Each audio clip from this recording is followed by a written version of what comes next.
All right. Thank you all so much for having me here. Obviously, this is my icebreaker, and I'm really excited because what I'm going to talk about today is my story. And my story is the reason why I'm here at Toastmasters, because my story, I believe, is going to impact millions of lives and give them hope and give them an opportunity to be able to see life through a different lens.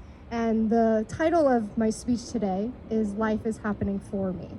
And that statement right there has been the foundation in which has allowed me to grow far beyond my wildest dreams. And do we have any Tony Robbins fans in the crowd? Yes? Okay, awesome. Obviously, Tony Robbins says, life is happening for you, not to you.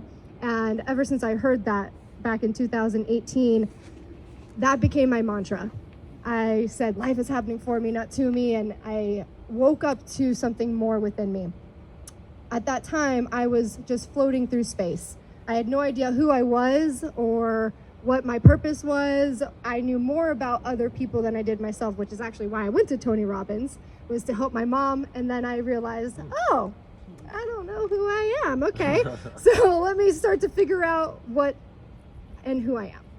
So I dove headfirst into personal development. I went to as many Tony Robbins events as I could. I went to his events. I got to meet him in person, and just it changed my life. And ever since, I had no idea that it was priming me for something that I wasn't expecting. Back in 2020, I was sexually assaulted. And that's when life really took me upside down. Just within a couple of days, I was repeating in my mind, life is happening for me, not to me. Life is happening for me, not to me. And I remember sitting in the hospital room, just repeating that. And I was looking around the room and I saw butterflies on the wall. And to me, every time I saw butterflies, there was always something really transformational that I was about to go through. And so I felt something beyond myself with me.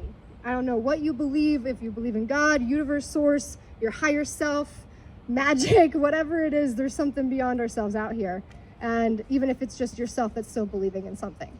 For me, I felt something that day after I just kept repeating to myself, life is happening for me, not to me. And all of a sudden, before I was gonna get the exam, I just had this calling, this knowing that my pain was about to be my message to help other people, that I was meant to help people heal, that I was meant to help people heal from trauma, that people go through this excruciating pain. And like for me, for years, I've been through pain before and never, ever thought that it was not my fault. So I got to be the voice. I turned my pain into my message. And in that moment, that's when I turned my pain into my greatest gift. And it might be hard to hear that trauma becomes a gift, but it can be if we learn from it. And so from that day forward, it was almost like I relaxed into the process of my own healing. And I knew that there was something guiding me beyond what I could comprehend that allowed me to get exactly what I needed. And so I started meditating, and I wasn't a big meditator, but as I realized very shortly afterwards that it wasn't going to be something on the outside that I tried to get. I tried so hard to get love from the outside. My family could do only what they knew how. And as much as I wanted them to love me, I knew it was going to be an inside job. So a week after the assault, I remember just sitting down and knowing that I was meant to help people. I just cried out to the universe. I said, universe, I don't know how to heal this. I don't know how to move through this. I need your help. And all of a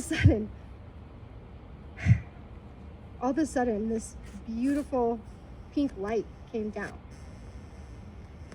And it came down and it started to bless me. And I had my eyes closed, and this was all something that I was just experiencing internally. And I questioned this energy. I questioned what I felt. I questioned, did I deserve this? Was I worthy of this?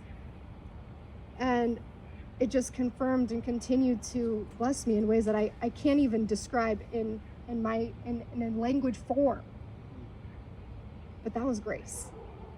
That was a moment of grace. And I felt love, unconditional love in its purest form. So from that day, I started to believe in something much bigger than myself. I started to embrace grace into my life. And Grace became, my middle name is Grace. I never embraced my middle name until that day, because I didn't think I was worthy of such a pure name. From there, I started to embrace grace as a way of being a healing miracle for other people. So since then, I started healing, and it took me on a wild ride.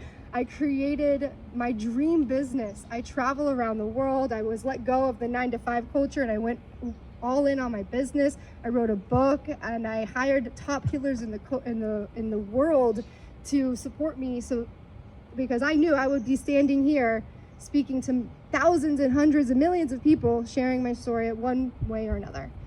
And so I invested $200,000 just in my spiritual development alone.